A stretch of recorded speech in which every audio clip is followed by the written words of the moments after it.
संत शिरोमणि आचार्य गुरुवर विद्यासागर जी महाराज की जय। नवाचार्य श्री समय सागर जी महाराज की जय। अरहम योग प्रणेता पूज्य मुनिषि प्रणम्य सागर जी महाराज की जय। ओम अरहम नमः। स्वाध्याय प्रेमी बंधुओं, प्रातः स्मरणीय जगत पूज्य आचार्य भगवान श्री 108 विद्यासागर जी महाराज के सरस्वती पुत्र अभीष्ट ज्ञान उपयोगी प्राकृत विज्ञ अरहम योग प्रणेता मुनिश्री प्रणम्य सागर जी द्वारा रचित नई खड़ाला का अनूठा स्वाध्याय गुरु आशीर्वाद से सतत जारी है। हमने अब तक दो ढालों को पूर्ण कर लिया है। प्रथम ढाल में हमने पंच परावर्तन एवं मनुष्य आयु की दुर्लभता का वर्णन जाना और द्वितीय ढाल के माध्यम से सम्यक दर्शन के विशेष गुणों, महिमा और उसकी रक्षा कैसे करे को समझा। अब द्वितीय ढाल में हम 14 गुण स्थानों का वर्णन जानेंगे। गुणों के स्थान को गुणस्थान कहते हैं, जो हमारे श्रद्धा गुण के उत्तरोत्तर वृद्धि पर निर्भर करता है। इनके ज्ञान से डरना नहीं चाहिए। सभी भव्य जीवों को इन गुण स्थानों के बारे में जानकारी अवश्य होनी ही चाहिए। तो आइए जानते हैं 14 गुण स्थानों को नई छह ढाला की तृतीय ढाल की कक्षा के माध्यम से। ओम नमः सिद्धेभ्यः। ओम नमः सिद्धेभ्यः। ओम नमः सिद्धेभ्यः।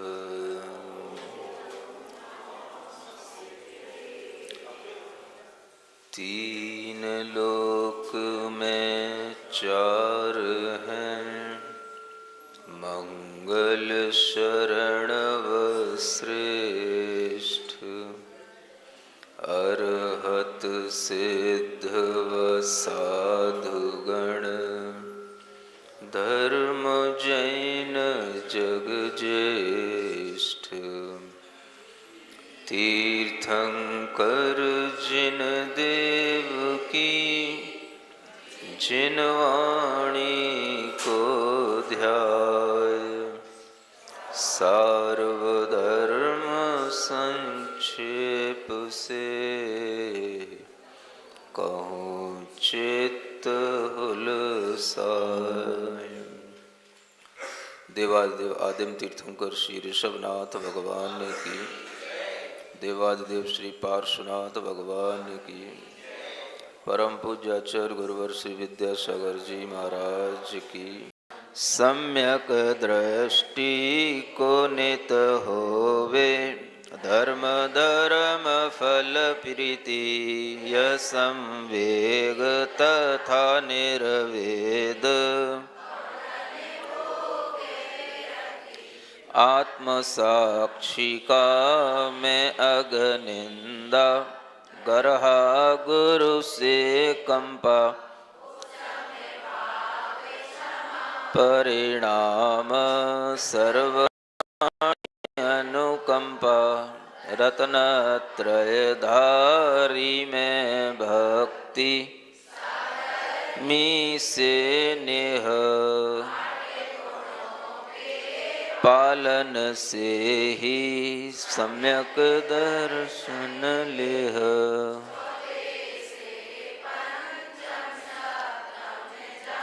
आदि तीज आ जावे, लघु मुहूर्त 66-33।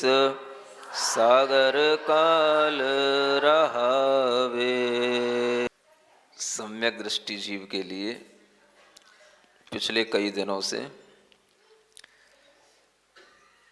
9वें छंद के माध्यम से उनके गुणों का वर्णन किया जा रहा है। 8 गुण सम्यक दृष्टि जीव के विशिष्ट रूप से यहाँ अलग से बताए गए,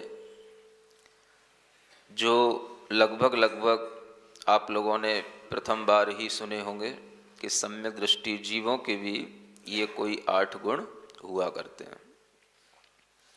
संवेग की चर्चा हुई, निर्वेद की चर्चा हुई, आत्मनिंदा और गर्हा की भी चर्चा हुई, उपशम भाव, क्षमा के परिणाम, एक और उसी में 9वें छंद के अंत में सर्व प्राणी अनुकंपा, यह भी एक गुण सम्यक दृष्टि जीव का कहा गया है। सभी प्राणियों में अनुकंपा रखना, दया रखना, यह सम्यक दृष्टि जीव के अंदर का भाव स्वतः बन जाता है। दया भाव ही सबसे बड़ा देखा जाए तो धर्म है। आप लोग ऐसा समझते हैं कि सम्यक दर्शन अलग है और दया भाव अलग है, ऐसा नहीं होता।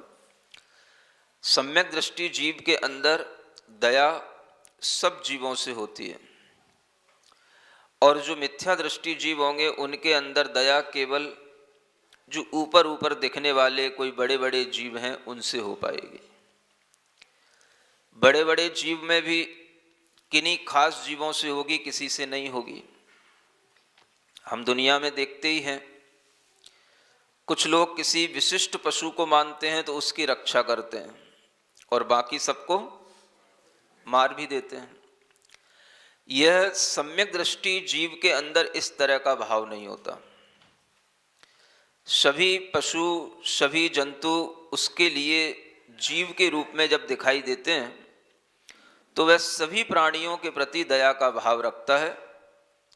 चलने फिरने वाले जितने भी जीव जंतु हैं उनमें से किसी का भी वह घात करने का, विनाश करने का वह परिणाम अपने अंदर नहीं लाता। यही उसके दया का परिणाम, दया का भाव कहलाता है। यह दया का भाव धर्म बन जाता है, क्योंकि धर्म का मतलब है आत्मा का स्वभाव। ये जितने भी गुण हमारे अंदर प्रकट हो रहे हैं, इन गुणों की जो हम चर्चा कर रहे हैं, ये सब हमारी आत्मा के स्वभाव हैं। दया करना आत्मा का स्वाभाविक परिणाम है।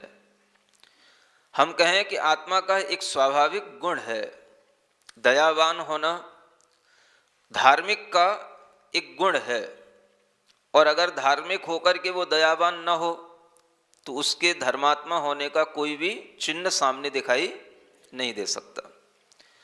तो धार्मिक जीव नियम से दयावान होगा, इसीलिए दया को सब धर्मों में माना गया। भारतीय संस्कृति के अंदर सबने दया को स्वीकार किया। सबने बोला दया धर्म का मूल है, पाप मूल अभिमान, तुलसी दया न छाड़िए जब तक घट में प्राण। तुलसीदास ने भी कह डाला दया धर्म का मूल है। इधर सभी जैन आचार्यों के द्वारा भी इस बात की उद्घोषणा हुई कि दया के बिना कोई भी धर्म नहीं होता। धर्मस्य मूलम दया, धर्म का मूल क्या है? दया है। सभी प्राणियों के प्रति दया का भाव होना ये सब लोगों में नहीं आ पाता। दृष्टि समीचीन होगी तो वह सब प्राणियों के प्रति दया का भाव करेगा।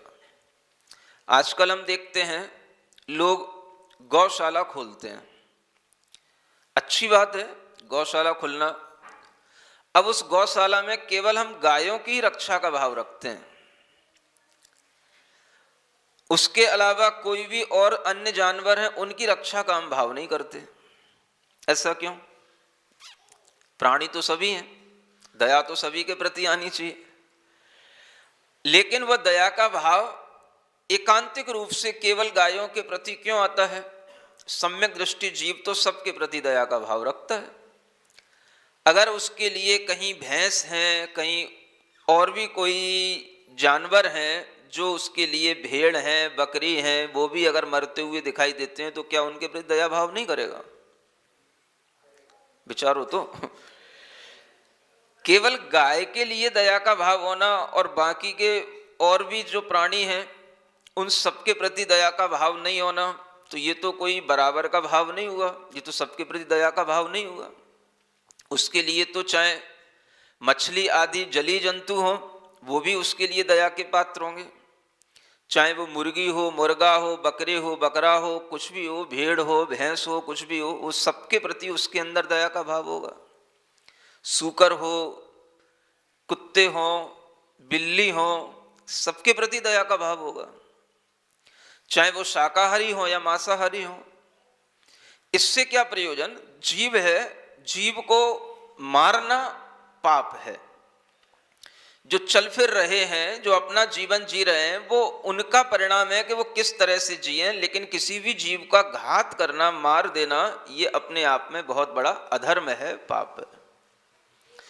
तो हर व्यक्ति को अंदर ये भाव होना चाहिए कि जो कोई भी जीव जंतुओं की, प्राणियों की हिंसा दिखाई देती है, उसको बचाने का परिणाम आना चाहिए। सम्यक दृष्टि जीव सबके प्रति दया का भाव रखता है। अगर आपके लिए कहीं पर कोई भी तरह के जानवर कटते हुए, मरते हुए दिखाई देते हैं और वह अपने को पता होते हैं, तो उनके प्रति दया का भाव रखना ये हमारे अंदर का पहला धर्म का परिणाम होता है। आप उसको बचा पा रहे हैं, नहीं बचा पा रहे हैं, ये दूसरी बात है, लेकिन दया का भाव आना तो आपके अंदर का एक स्वाभाविक परिणाम होना ही चाहिए। जब आपके अंदर कोई इस तरह का भाव आएगा तो फिर आप उस जीव को बचाने की भी कोशिश करेंगे।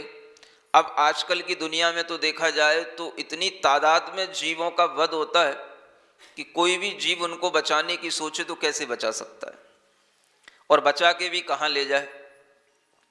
10-20 जानवर कहीं से अगर कोई बचा के ले भी आए तो वो कहाँ रखेगा? अपने घर में तो रख नहीं सकता। उनको भी रखने के लिए कोई एक अलग स्थान होना चाहिए, कोई अलग बाड़ा होना चाहिए। तो वो भी अगर वो सोचेगा तो बना पाएगा। बहुत से लोग गौशाला बनाते हैं, अच्छी बात है, मैं उसके लिए मना नहीं कर रहा, लेकिन और भी ऐसे जीव हैं जिनकी नियम से हिंसा होती है, और यूं कहना चाहिए कि वो तो हिंसा के लिए ही बनते हैं। मानो कोई भी जीव अपनी स्वाभाविक मृत्यु नहीं कर सकता, ऐसी पर्यायें उनको मिलती हैं। जैसे मुर्गा, सूकर, बकरा, बकरी, मछली, इन सब जीवों का अंत इसी तरह से होना है। आप क्या कर सकते हो? जैसे लोगों के लिए गौशाला के प्रति रुझान होता है, वैसे ही अन्य पशुओं को भी बचाने का रुझान होना चाहिए। विचार तो हम दे ही सकते हैं। कई जगहों पर मैंने सुना है बकराशाला भी होती है। हाँ, मैंने सुना है, देखा है, बकराशाला भी होती है। माने क्योंकि बकरा तो नियम से उसका वही अंत होना है। अब ऐसे जीवों को यदि आप बचा पाओगे और उनका अंत समय उनके ही अपनी आयु पूरी होने से हो, और उनके अंत समय उनका कोई दूसरे कत्ल आदि के रूप में न हो, तो ये उनके प्रति बहुत बड़ा आपका एक दया का परिणाम उनके अगली पर्यायों को सुधारने के काम में आ सकता है। गाय के लिए तो नियम नहीं है कि गाय का वध ही होगा, लेकिन जिनका नियम है हमें उनकी तरफ भी तो देखना चाहिए। इनके लिए तो कोई सोचता ही नहीं है। सूकर शाला भी हो सकती है, मुर्गी शाला भी हो सकती है, ये पोल्ट्री फार्म वगैरह ये सब जो खुलते हैं, ये तो सब मारने के लिए ही हैं। ये कोई पालन नहीं है, ये तो सब उनको कहीं ना कहीं बेचा जाना है, कहीं ना कहीं उनके लिए इस तरह से ही उनका अंत होना है।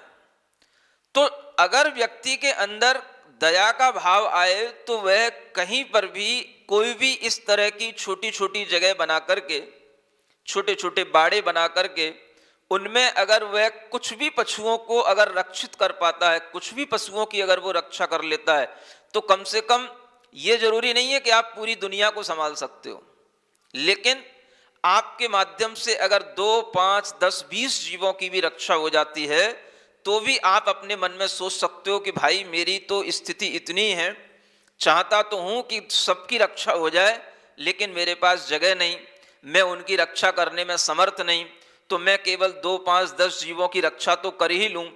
इस तरह के रक्षा के भाव भी अगर करने में आएंगे तो भी कुछ ना कुछ दया का परिणाम बना रहेगा। ये दया का भाव अनेक लोगों में अगर थोड़ा थोड़ा भी आता चला जाएगा तो बहुत सारे पशुओं का अंत समय में जो उनका बुरे तरीके से मरण होता है और वो तड़प तड़प के मरते हैं, अगर वह पशु अपना पूरा जीवन अपनी आयु के साथ प्रसन्नता से जी लें और अंत भी उनका सुखद हो जाए, तो उनके लिए उस पर्याय से भी मुक्ति मिल सकती है। क्योंकि अंत समय में जो उन्हें दुख हुआ, क्लेश हुआ, उसके कारण से, उनकी कसायों के कारण से उनके लिए फिर वैसे ही और जघन्य आयु का बंद होगा और उनके लिए बुरी पर्याय ही मिलेंगी, जिससे उनका आगे का परलोक और भविष्य भी बिगड़ता ही चला जाता है। अगर उन जीवों के लिए सुखपूर्वक मरण हो जाए और अगर कोई व्यक्ति उनके लिए अच्छे णमोकार मंत्र आदि के श्रवण के साथ, कोई उनको अपने स्नेह के साथ अगर उनका मरण करा देता है, उनके अंतिम जीवन की श्वास इस तरह से निकल जाती है, तो उनके उस विशुद्धि परिणाम से उनके लिए आगे ये पर्याय मिले ना और उसके कारण से फिर उनका अगला जीवन सुधरता चला जाए, ये पूरी पूरी संभावनाएं रहती हैं। इस ओर बहुत कम लोगों का ध्यान होता है। जीवों की रक्षा करने का भाव सबके अंदर होना चाहिए और तरह तरह से उन जीवों की रक्षा करने के लिए हमें तरह तरह के जीवों को भी अलग अलग समूह में, अलग अलग जगहों पर इकट्ठा करके भी हम उनका रक्षण कर सकते हैं।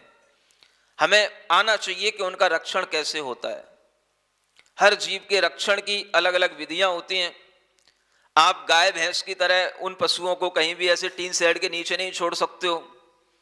जो कोमल पशु पक्षी होते हैं, चिड़िया वगैरह, मुर्गा मुर्गी वगैरह, इनके लिए आपको अलग से बंदोबस्त करना पड़ेगा। तो हर जीव की रक्षा का भाव अगर थोड़ा थोड़ा सम्य होगा, तो एक गौशाला में भी अनेक तरह की और भी पशुशालाएं हो सकती हैं, लेकिन लोगों का ध्यान केवल गाय पर रहता है। हमें भाव ये आना चाहिए, सर्व प्राणी अनुकंपा, ये टाइटल होना चाहिए हमारा। सभी प्राणियों पर अनुकंपा करो। अनुकंपा माने दया का ऐसा परिणाम कि जिससे आपका हृदय कंपित हो जाए, उसको कहते हैं अनुकंपा। दया में आपके अंदर का परिणाम थोड़ा भींगता है, लेकिन अनुकंपा भी एक ऐसा शब्द है जिसमें हृदय कप जाए। इन जीवों का इतने बुरे तरीके से मरण हो रहा है, इतना वध हो रहा है, ऐसा विचार करते हुए जब आपका हृदय कप जाए, तो उसी परिणाम का नाम अनुकंपा भाव कहलाता है। यह अनुकंपा भाव सम्यक दृष्टि जीव के लिए ही कहा गया है। अगर आपकी दृष्टि समीचीन है तो आप सब प्राणियों में दया का भाव रखेंगे और इस तरह का यह दया का भाव सब जीवों में आ सकता है। इसमें जैन और अजैन का कोई लेना देना नहीं है। दया का भाव हर बच्चे के अंदर, हर बड़े के अंदर आ सकता है और अपने अपनी स्थिति के अनुसार 10 लोग भी मिलकर के कहीं पर कोई समूह बना करके और कोई जगह लेकर के उसमें किसी भी तरह के जीवों की रक्षा के भाव करते हैं, तो यह दया का भाव ही उन जीवों की रक्षा का भाव बन जाता है। वो जीव मरने ना पाए और मरे तो अपनी मृत्यु से मरे, सहज मरे, अपने आयु कर्म के क्षय से मरे, उनके लिए कोई घात ना कर पाए। इस तरह का अगर एक तरफ हम देख रहे हैं हिंसा का व्यापार चल रहा है, हिंसा का परिणाम चल रहा है, तो दूसरी तरफ इस तरह से ये अनुकंपा और दया का भी कार्य होना चाहिए। और इस तरह का कार्य होगा तभी जाकर के धर्म कुछ थोड़ा सा बच पाएगा। धार्मिकता के भाव कैसे दिखाई देंगे? तो इस तरह के परिणामों के अनुसार ही आपके अंदर वो धार्मिकता और प्रबल होगी। सभी प्राणियों के प्रति क्या रखना? अनुकंपा का भाव रखना, दया का भाव रखना। ये कितने गुण हो गए? ये 7 गुण हो गए। एक और 8वां गुण है जो 10वें छंद की प्रथम लाइन में लिखा हुआ है। क्या लिखा है? रत्नत्रय धारी में भक्ति साधर्मी से नेह। यह भक्ति होना, रत्नत्रय धारी के प्रति भक्ति होना और साधर्मी जनों से स्नेह होना, ये एक ही भाव है जिसे स्नेह भाव, प्रेम भाव, भक्ति भाव कुछ भी कह सकते हैं। और इस तरह का भाव जब आपके अंदर आएगा तो आप साधर्मी के प्रति अपने आप एक सामान्य रूप से जो स्नेह भाव आता है वो आपका बना रहेगा। साधर्मी का मतलब क्या होता है? अपने साथ रहने वाले साधर्मी कहलाते हैं। सुन रहे हो? धर्म की दृष्टि से देखें तो जो धर्म को मानने वाले हैं वो भी साधर्मी हैं, जो एक परिवार में रह रहे हैं वो भी साधर्मी हैं। अगर हम परिवार की दृष्टि से देखें तो पति पत्नी आपस में क्या कहलाएंगे? सधर्मी कहलाएंगे। आपका अपने परिवार के सब लोग क्या कहलाएंगे? सधर्मी कहलाएंगे। उसी परिवार को जब हम समाज के साथ जोड़ करके देखें तो समाज के सब लोग आपके लिए क्या कहलाएंगे? सधर्मी कहलाएंगे। और जिनके साथ आप रह रहे हो, जो आपके दोस्त हैं, सखी सहेली हैं, मित्र हैं, ये सब आपके लिए क्या कहलाएंगे?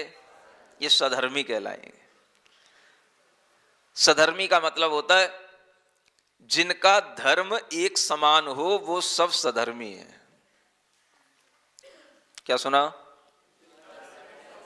जिनका धर्म भाव एक समान हो, यानी सब दया धर्म को मानने वाले हों, सब अहिंसा धर्म को मानने वाले हों, सबके अंदर सम्यक दर्शन का भाव हो, सब इस तरह से निर्ग्रंथ गुरुओं को मानने वाले हों, तो वो सब क्या हो गए?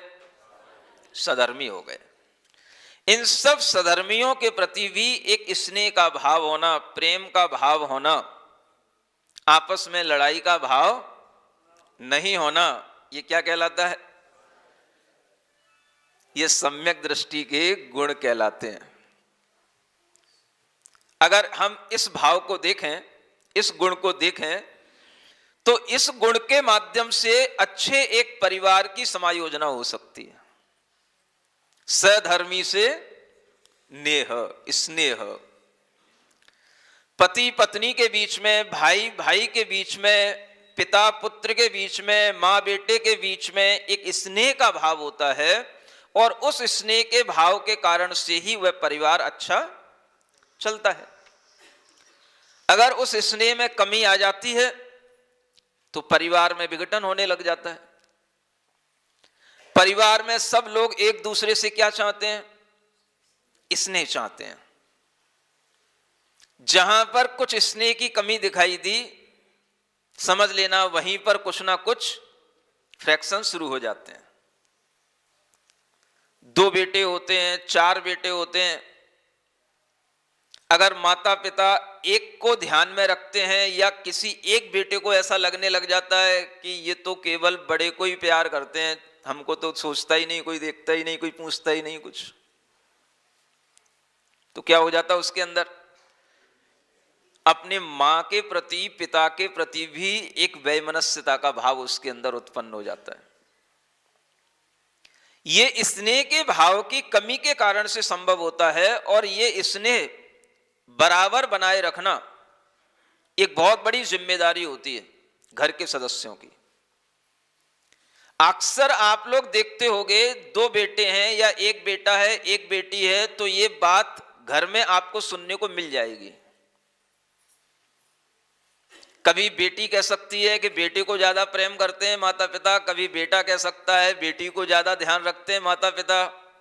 और ये बात अगर बेटे बेटी के अंदर आ जाती है तो थोड़ा सा उनके मन में आने लग जाता है, मुझे घर में प्रेम कम मिलता है, स्नेह कम मिलता है, मेरी कद्र लोग कम करते हैं। तो उसके अंदर एक असुरक्षा का भाव जब पैदा होता है तो फिर वह किसी दूसरे से अपना जुड़ाव करने लग जाता है, किसी दूसरे मित्र को बना लेगा, किसी दूसरे और लोगों से अपने आप को जोड़ेगा, और जहां उसको लगेगा कि लोग मेरी कद्र कर रहे हैं वो वहां जुड़ जाएगा, और उसके कारण से घर के लोगों के प्रति उसका स्नेह कम हो जाएगा। ये कारण होता है। जब आप कहते हैं कि मेरा बेटा मेरी बात नहीं मान रहा, या मेरा बेटा मेरी सुनता ही नहीं, ये अपने दोस्तों में मस्त रहता है, तो उसका भी एक कारण रहता है, वो आप समझ नहीं पाते। बहुत बड़ी जिम्मेदारी होती है माता पिता की कि हम अपने बेटे बेटियों को भी पूरा स्नेह देना है, और आपस में पति पत्नी भी हैं तो उन दोनों को भी एक दूसरे के स्नेह की आवश्यकता होती है। बिना स्नेह के तो चल ही नहीं सकता घर परिवार। नेह, नेह है तो जुड़ाव है, और नेह नहीं है तो वो घर में मुटाव है, मन मुटाव है। घर के अंदर का जुड़ाव स्नेह से होता है, और स्नेह में कमी आई, आप तो जानते हो स्नेह माने स्निग्धता, स्निग्धता माने चिकनाई। जहां चिकनाई होगी तो चीजें एक दूसरे से जुड़ी, और चिकनाई की कमी हुई चीजें एक दूसरे से अलग हुई। कोई भी हो, पति पत्नी के बीच में भी स्नेह की मांग हमेशा बनी रहती है। कभी कभी तो पत्नी देखती रहती है ये मुझे स्नेह करते हैं कि नहीं करते हैं। नहीं समझे? अगर पति नहीं समझ पाए तो वो एक छोटी सी भी बीमारी या छोटी सी बात पे भी पूरा संबंध टूट सकता है। अगर पत्नी को कोई बीमारी हो गई, कोई रोग हो गया, कहीं बुखार आ गया, कोई कष्ट हो गया, और पति ने उसके ऊपर ध्यान नहीं दिया, या कह दिया हाँ तुम चली जाना, वो डॉक्टर से मैंने कह दिया है, वो कार ले जाना, वहां डॉक्टर के पास चली जाना, मैंने वहां पर अपॉइंटमेंट करा दिया है। हो सकता है पत्नी यही देख रही हो कि मेरे लिए अगर बुखार आता है या मेरे लिए कोई बीमारी होती है तो पति मेरे साथ क्या करता है, और अगर उस पति ने ऐसा कर दिया, बीमारी बढ़ गई।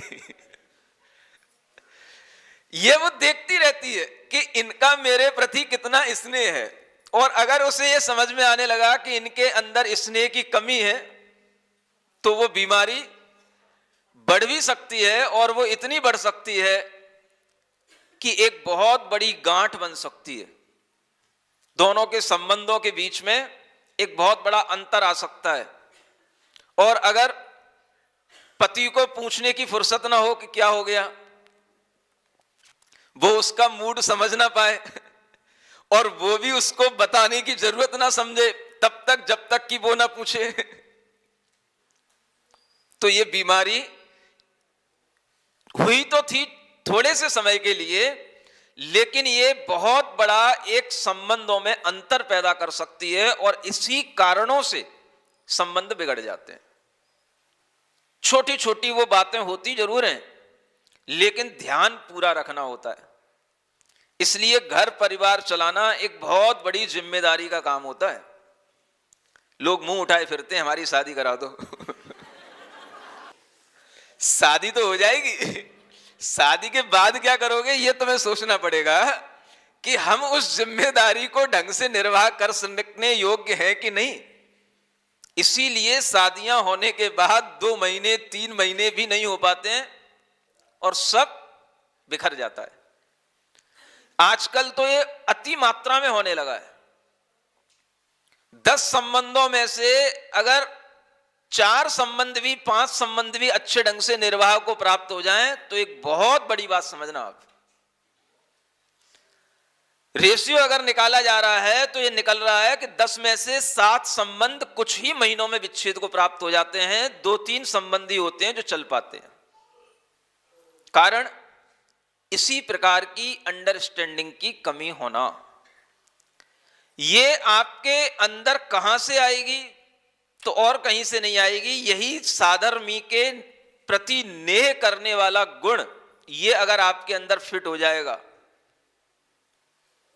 तो बहुत सारी बीमारियां होने से पहले ही ठीक हो जाएंगी, और अगर कभी बीमारी हो भी गई तो वो जल्दी ठीक हो जाएगी, आगे नहीं बढ़ेगी, नासूर नहीं बनेगी, क्योंकि आपने उसको सही ढंग से ट्रीटमेंट दे दिया। ये चलता रहता है। जैसे पत्नी को पति के स्नेह की जरूरत होती है, ऐसे पति को भी पत्नी के स्नेह की जरूरत होती है। जब वो साथ में बैठते हैं और उस साथ में बैठते हुए कभी पति सोचता है क्या बात करें, और बात शुरू हुई, और बात कहां से शुरू हुई तो पत्नी ने कोई ना कोई घर का काम बताने से शुरू की बात, किसी ना किसी सास बहू की कमी बताने से बात शुरू की, कोई बच्चों की प्रॉब्लम से बताने से बात शुरू की।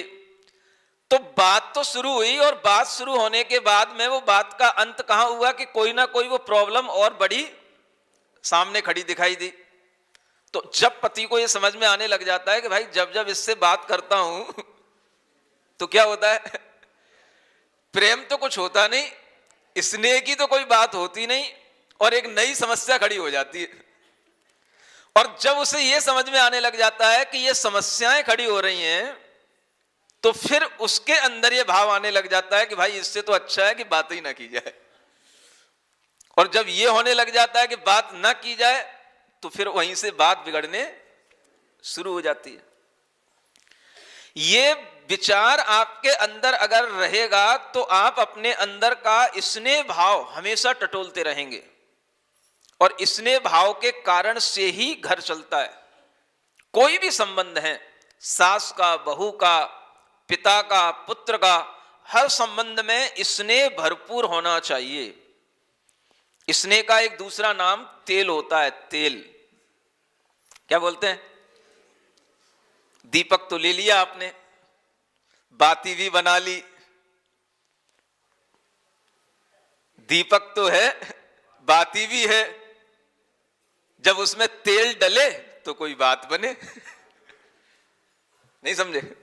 हाँ, एक भजन है अंतरगूंज का, तो कोई बात बने। तो बात तो तब बनेगी जब उसमें आप पूरी की पूरी पूर्ति उसकी कर पाओ। अगर उसमें तेल की कमी रह गई तो वो दीपक, वो बाती, वो माचिस क्या करेगी? बाती तो जलेगी, लेकिन तेल के बिना बाती कैसे जलेगी? तो बाती ही जलेगी, लाइट नहीं आएगी, प्रकाश नहीं होगा, धुआं निकलेगा। तो बस वही होने लग जाता है, फिर धुआं निकलने लग जाता है। फिर जब एक दूसरे के पास बैठते हैं, आमने सामने आते हैं, या तो आने से कतराने लग जाते हैं, या अगर आ गए तो फिर धुआं निकलता है। धुआं का मतलब, तुम मुझसे बोलते क्यों नहीं? क्या बोलूं? जब जब बोलता हूं कुछ ना कुछ शिकायत, कुछ ना कुछ प्रॉब्लम। ये इस तरह की जो बातें जब शुरू होने लगे तो समझो क्या होने लगा, अब धुआं निकलने लगा। अब प्रकाश नहीं आ रहा है, अब संबंधों से धुआं निकलने लगा। जब संबंधों का धुआं निकलने लगेगा तो फिर संबंध धीरे धीरे, धुआं निकलने का मतलब ही है अब वो संबंध बिगड़ने लग गए। एकमात्र यह चीज है, आजकल लोग ये नहीं समझ रहे कि धर्म हमारे जीवन में कितने काम की चीज है। सम्यक दृष्टि जीव के अंदर का धर्म सब कुछ चलाने के लिए, उसके लिए योग्यता पैदा करता है। और वह सम्यक दृष्टि घर को भी अच्छे ढंग से चला सकता है, परिवार को भी चला सकता है, समाज को भी चला सकता है, और अगर देश भी चलेगा तो इन्हीं गुणों के कारण से चलेगा। सम्यक दृष्टि जीव के अंदर इस तरह की दृष्टि होनी चाहिए कि जिनके प्रति हमारा संबंध है उनके लिए हमें स्नेह की जरूरत है। और वह स्नेह अगर आपके अंदर होगा तो वो संबंध बनते हैं, नहीं तो धीरे धीरे छूट जाते हैं, रिश्ते धीरे धीरे रिस जाते हैं। नहीं समझे? रिश्ते धीरे धीरे रिस जाते हैं। क्या रिस जाता है? उनमें से जब स्नेह धीरे धीरे रिस जाता है तो फिर वो रिश्ता बीच में से टूट जाता है। यही उसके टूटने की वजह होती है। साधर्मी से नेह, ये 8 गुण अपने अंदर रोजाना सुबह उठने के बाद में अपने आईने में इन गुणों को देखो। सिरिजिण वाणी जग कल्याणी, जग जन मदतम मोहरी, जणमण हारी गढ़हर हारी, जम जरा भव रोग हरी, तिथ्य राणम दिव्य झुणिम जो पड़ई सुणई मय्ये धारई, राणम सौख मणंतम धर्य, सासद मोक्ष पदम पावई, सासद मोक्ष पदम पावई। नई चढ़ाला आज का सवाल प्रतियोगिता में आप सभी का स्वागत है। आज का सवाल है, धर्म का मूल क्या है? दया, क्रोध, मान या माया? कल के सवाल का सही उत्तर है अंतर्गुण। आप अपना जवाब हमें कल शाम 5 बजे तक भेजें। 3 भाग्यशाली विजेताओं को मिलेंगे आकर्षक उपहार। अपना जवाब भेजने के लिए लिंक पर जाएं या क्यूआर कोड स्कैन करें। ओम अरहम नमः।